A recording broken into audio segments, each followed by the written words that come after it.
We are going to be talking about our curriculum benchmark assessments. So we're going to talk about this first strategy out of the 4 strategies within this webinar series, and let's go ahead and get started. So like I mentioned, first we're going to start off with just what is InterOrbit. So InterOrbit is an assessment platform. We have an item bank of over 10,000 different assessment items that are all connected to novel phenomena that you can use to build high integrity 3D assessments that then give you really detailed, meaningful, actionable. And then we also make sure it is our mission to make sure that the NGSS is made accessible by both you and your students. If you've been working and teaching with the NGSS for a minute, you know it can be a lot. So we try to do our best to make it approachable both for you and your students to be successful. And we do that by offering guidance, supporting resources, professional development like this webinar today, in order to help you and your team reach your NGSS goals. So we're going to go ahead and drop in the chat right now a link to a interest form. If you're interested in learning more about InterOrbit or how it could help support you and your educators or the people within your school or district, you can go ahead and fill that out and somebody from our team will reach out to you just to kind of continue the conversation from there. All right. So from there, I'm going to go ahead and pass it off to Daniel, and he's going to just kind of kick off this conversation initially about just talking about common assessment strategies and how you could go about choosing one. Thanks, Emily.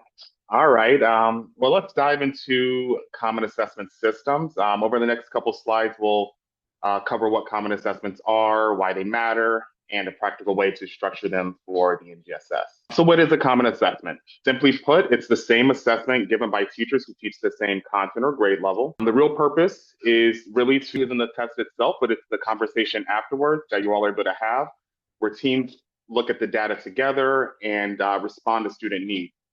The goal truly is efficiency for you and equity for the students.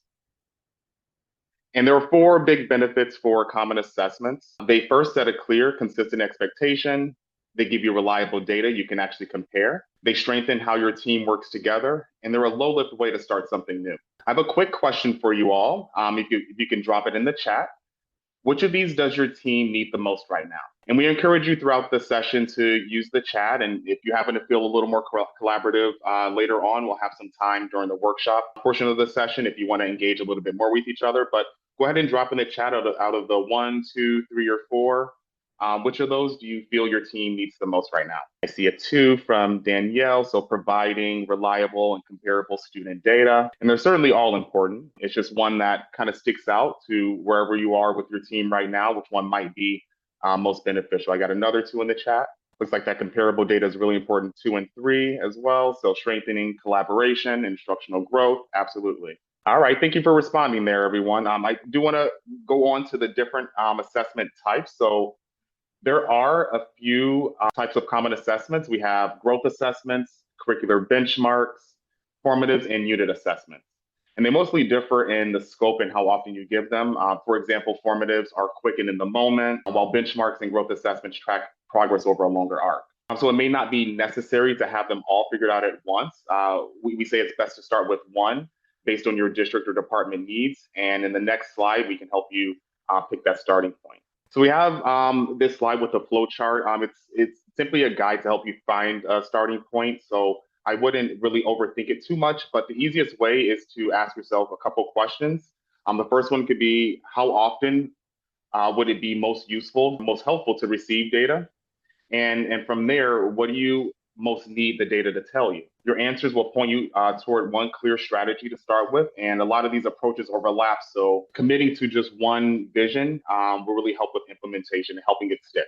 And that's the foundation of what common assessments are. I want to now get into what actually makes a science assessment strong. And that means talking about the 3 dimensions. So the NGSS is built on 3 dimensions. We have the DCIs, which are the core content, the disciplinary core ideas, the subject that they're actually learning. The CCCs are the cross-cutting concepts that show up across all of science. And the SEPs are the practices, what students actually do as scientists. So the point of the 3D is that students aren't just recalling facts, they're using practices and concepts together to make sense of novel phenomena. And this is where InterOrbit comes in.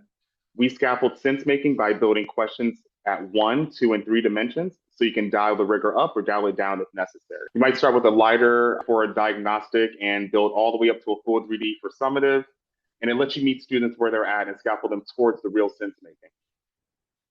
I'm going to pass it over to Emily, who will explore benchmark assessments as a common science assessment strategy. Awesome. Thank you, Daniel. So now that we've got a little bit of an idea of just some of the benefits behind common assessments, ways to think about what strategy might work best for you, and then just reminded yourself about those lovely 3 dimensions, we're going to go ahead and dive into curriculum benchmarks specifically. So with curriculum benchmarks, these are summative assessments that focus on PEs taught within a scope and sequence or a curriculum. So the true purpose behind this is really to help measure student proficiency to reflect on the impact of curriculum and instruction. So you can almost think of this as a way to be like, okay, did students learn what they needed to learn? Did they walk away with what they needed to walk away with? Was the instruction that we gave meaningful and impactful and something that they can now show mastery in moving forward? There's a lot of ways that this can look like. This can be as simple as even just like a unit test at the end of a unit. It could be like a final exam at the end of an entire course, or it could be a proficiency exam after a few different units or a bundle of courses. It kind of depends on that timeline and what you're looking to measure. Generally, these are given maybe at the end of a quarter or at the end of a semester to check progress after like a large grouping of teaching, but they could also just be done at the end of an entire year or at the end of an entire course as well. So it really kind of depends on at what point do you want to check for that proficiency to see what impact has been made on student learning at that point. So I'm going to kind of reference back to that flow chart that Daniel showed initially to kind of show how curriculum benchmarks might be where you land when you are initially trying to decide that common assessment strategy. So the first thing that's really nice about curriculum benchmarks is you really can choose to give them just a couple times a year. Like if you choose to give them at the end of a semester or a trimester, for example, that can help when it comes to that PLC data time to have those collaborative data discussions.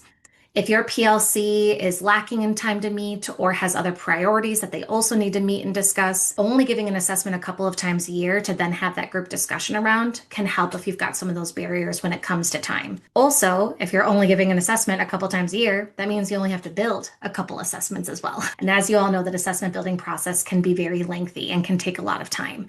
So this is another strategy to kind of initially start off with too, if time is a limiting factor for you and your team. Curriculum benchmarks are a really great way to measure that impact of instruction. Obviously, as educators, science educators specifically, our goal is to teach students science. I think we all have also experienced kids coming into your classroom and then being like, I've never learned that. I've never heard of that. Like as a high school chemistry teacher, the amount of times where they've been like, I don't know what a proton is. And I'm like, do not tell your middle school teacher you told me that, because I know they taught you that. So this is a good way to really measure that impact of instruction, to really see if students are walking away with that knowledge and those skills and those critical thinking skills more specifically that you hoped to kind of teach them along the way. Again, curriculum benchmarks, we kind of put at 2 different spots on our chart, and it kind of depends on the structure that you want to build. I would say curriculum benchmarks usually are more like that final exam given a couple times at the end of a semester, but you can look at them at the end of every unit as well. This is really useful too if you've got longer units.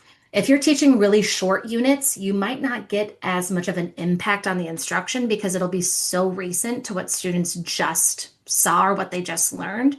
But if you've got lengthier, like, or even modules, you could almost call those curriculum benchmarks because you're looking at that impact of instruction over a greater amount of time as well.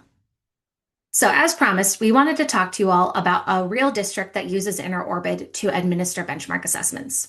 And even if InterOrbit isn't the assessment tool that you're using, you can still use this as an example or a framework for how benchmark assessments can actually look in a school or in a district. So this particular district is a large district, so it's over 20,000 students, and it's in a suburban LA area of California. They decided to implement curriculum benchmarks, which is what we're talking about today, and they chose to give them at the end of semester 1 and the end of semester 2, so 2 different points throughout the year. What drove their need to want to do curriculum benchmarks, so what was kind of like their driving force behind this decision, is they really wanted to establish really clear checkpoints for both classroom and district-wide reflection. So they really wanted to designate some time for teachers and educators and admin to come together and reflect on how that past semester went, for them to then help make decisions either for the coming year or for the upcoming semester, depending on if we're looking at semester one or semester two. They also really wanted to make sure that they were providing high quality 3D assessments that helped students build mastery and prepare them for the CAST. So if you're familiar with California, Corrine, as you probably know, the CAST is the California Assessment for like Science Test. So that's like their statewide science test. So like New York has like the regions in high school or the intermediate, et cetera, but this is their state test. So they wanted to be able to give students an experience similar to the CAST so that could help prepare them as well.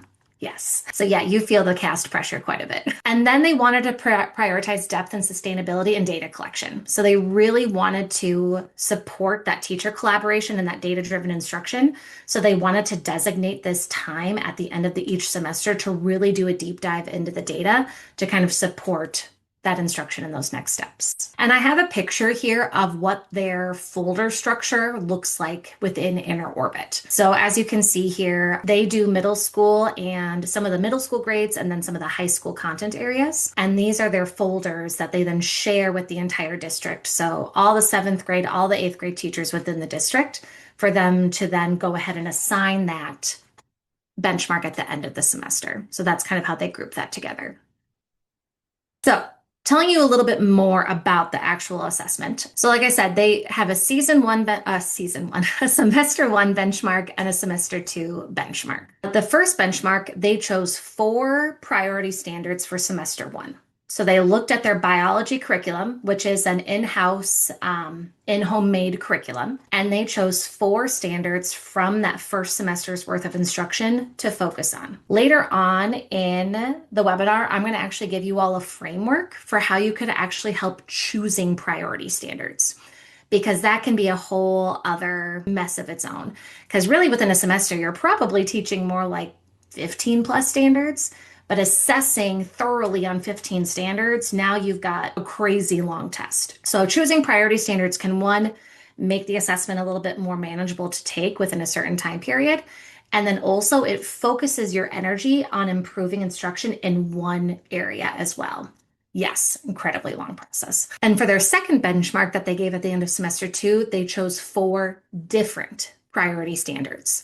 So they looked at these 2 semesters in 2 different snapshots. So they were looking at instruction within one given time frame. So not necessarily comparing one to the other, but just looking at instruction within those 2 time frames. They chose to do about 5 questions per priority standard. And they chose to do a mix of 1D, 2D, and 3D questions. So if you remember from earlier, those 1D questions are DCI only or content only questions. 2-dimensional questions have either the cross-cutting concept or the science and engineering practice layered in, and 3-dimensional has all of them. So while for summative assessments, we really do want to trend more to the 2D and the 3D, by adding some 1D questions, it did give them a little bit more comparison data. For example, let's say students were doing really well on 1-dimensional questions, but then we saw a performance dip on the 2-dimensional questions.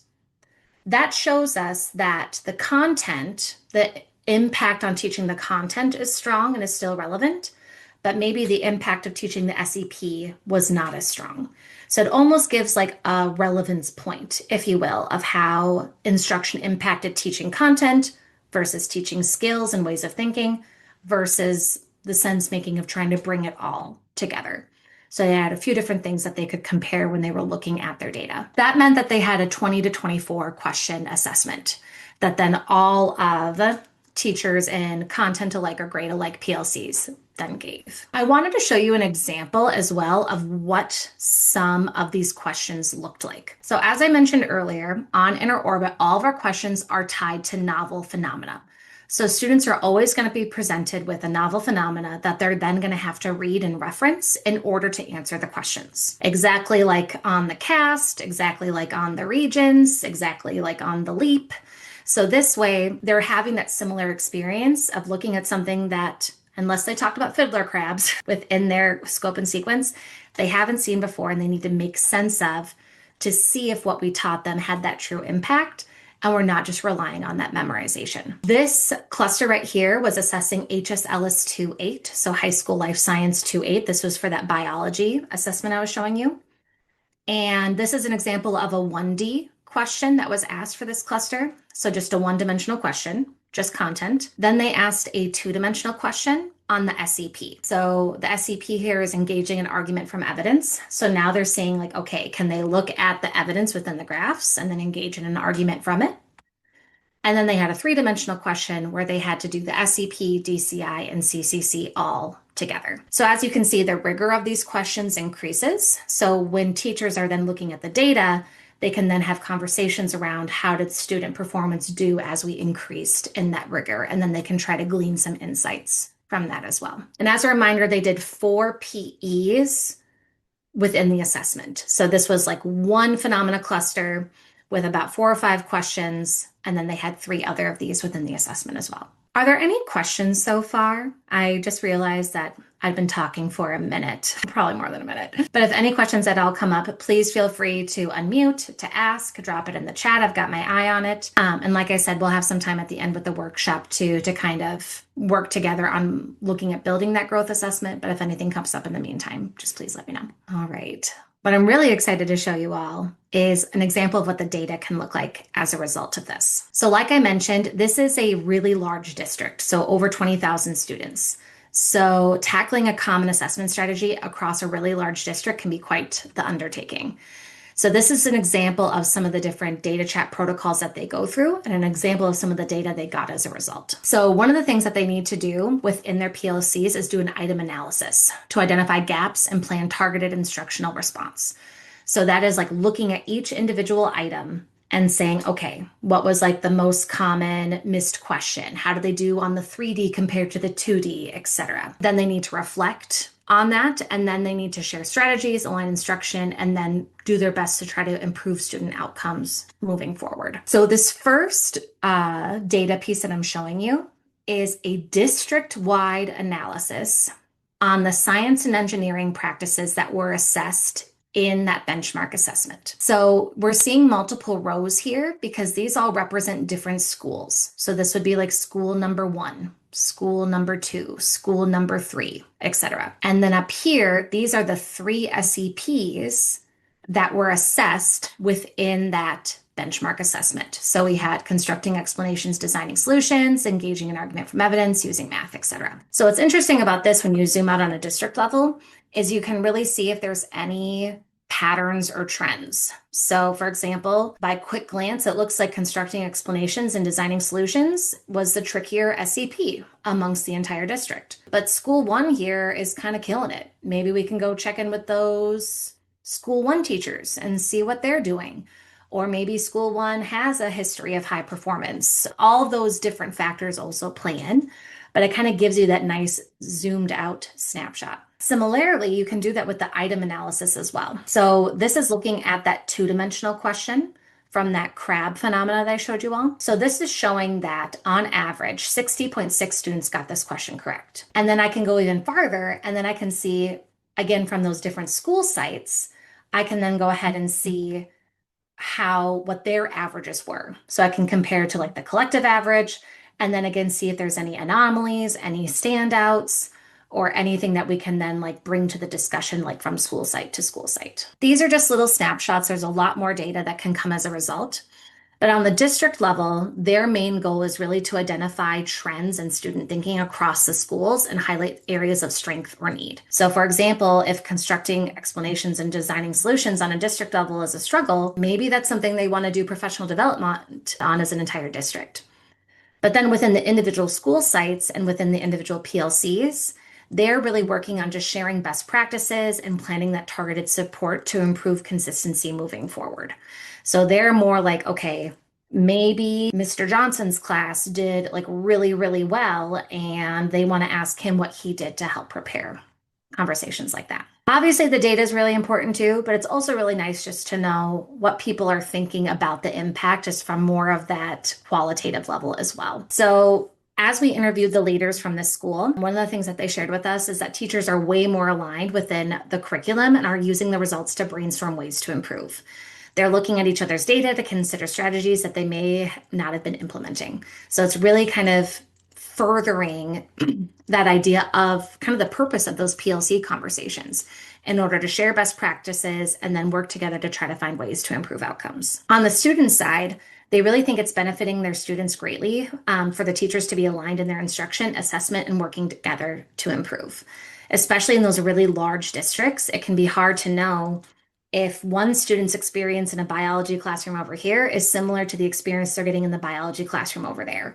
So by having these benchmarks, it's helping teachers become more aligned to make sure that students are having that equitable experience across the board. All right. So that was our section that was focusing on curriculum benchmarks specifically.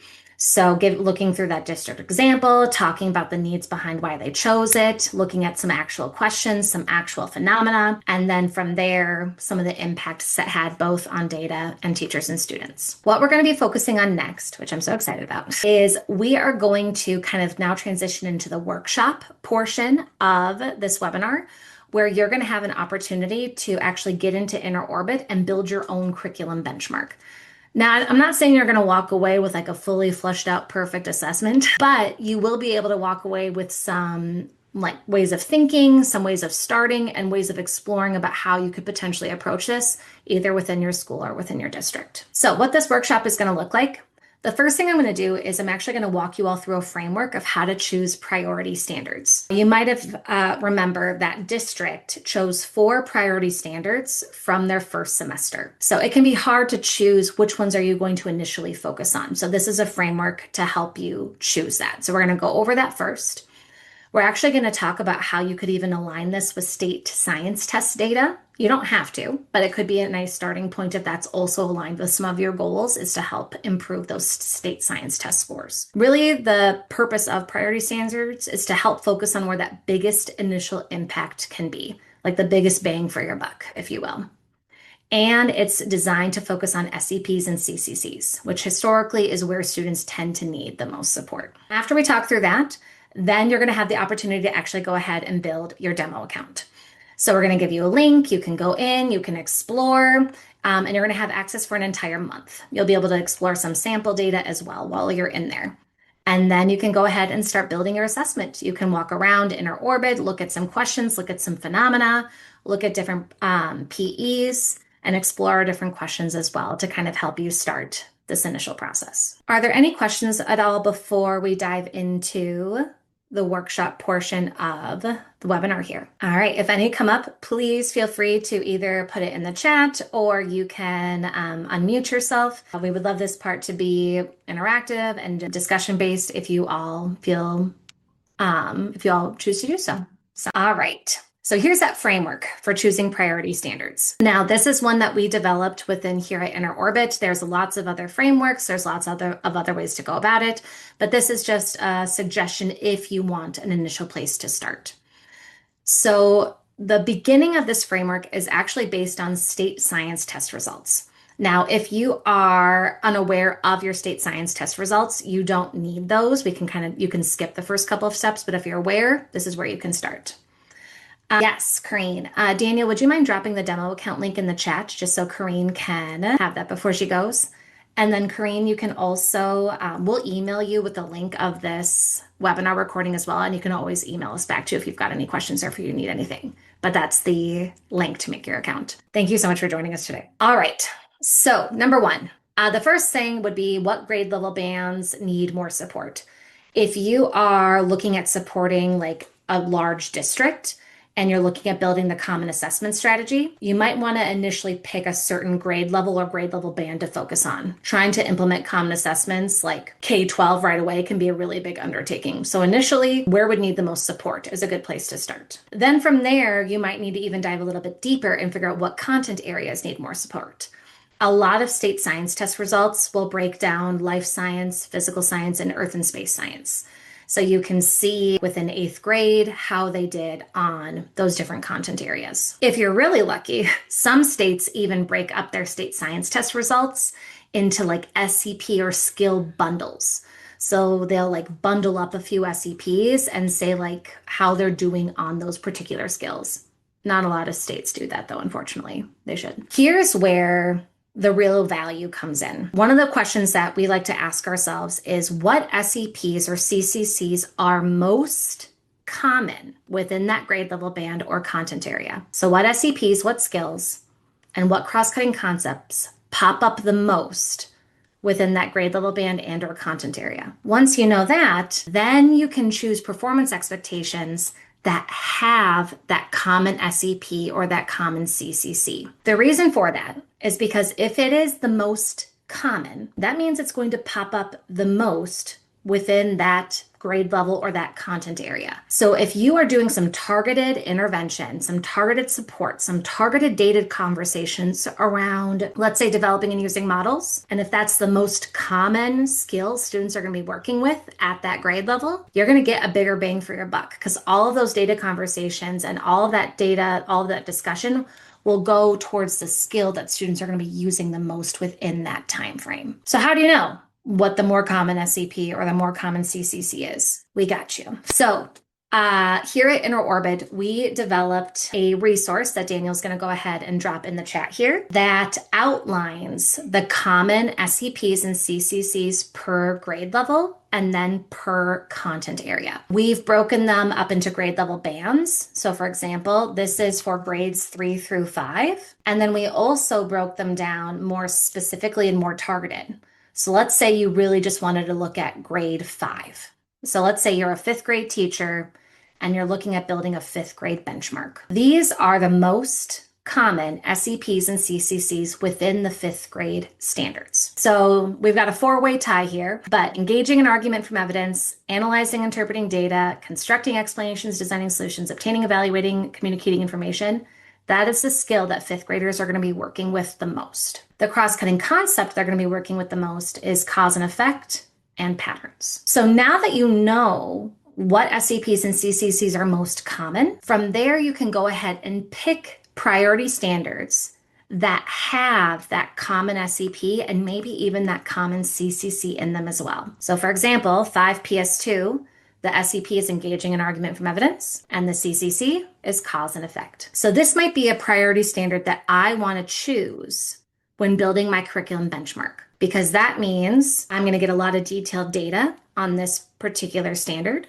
which means my educators and my teachers are going to have great data-driven conversations about this SEP and the CCC, and then they're going to talk about next steps for how to improve and support instruction around these more common SEPs and CCCs, which will then have an ongoing effect because they're not going to see engaging in argument from evidence just once. They're going to see it at least 2 more times. So that's where that like big bang for your buck idea comes from. Now, I'm going to mention you're not going to necessarily find 2-for-1s. That's what I like to call these. So like 5PS2 has a most common SEP and a most common CCC. There's not always a bunch of those like double hitters, but it at least gives you that starting point. I want to show you one more example here too. And like I mentioned, Daniel dropped this resource in the chat if you want to go ahead and check out the link. Now here is the breakdown for high school. So this is all grades 9 through 12. So like this might be a really interesting resource to look at if you're a 9th grade teacher, because obviously you want to focus on supporting your 9th graders, but it might be also interesting to see what are they going to keep seeing throughout their entire high school career. What impact could I make in 9th grade that will help keep supporting them as they go through 10, 11, 12, etc. But let's look at one particular content area. So for example, these are all the life science high school performance expectations. So if you're like a high school biology teacher, we now know that the most common SEP is constructing explanations and designing solutions, and the most common CCC is cause and effect. So now we can look at the high school life science standards and ask ourselves, is there one that has this most common SEP or this most common CCC? So HSL's 4.4 has that constructing explanations and designing solutions and that cause and effect. So again, if I choose to build my curriculum benchmark around this particular standard, I'm collecting data, my teachers are having conversations, we're going to share best strategies, we're going to talk about how we can improve outcomes on this skill and way of thinking that students are going to see more and more again as they go through that course. Are there any questions right away about the choosing priority standards framework, about the common SEPs or CCCs, anything along those lines before we actually dive into making those demo accounts and actually dive into inner orbit. All right, there's my teacher wait time. Probably could have been longer, but you know. All right, this was so nice. If you have any other questions or if there's anything else we can do to be helpful, please just feel free to reach out at any point and let us know. Okay. She found it, but I had to go find that. Thank you. Thank you. So nice to meet you all.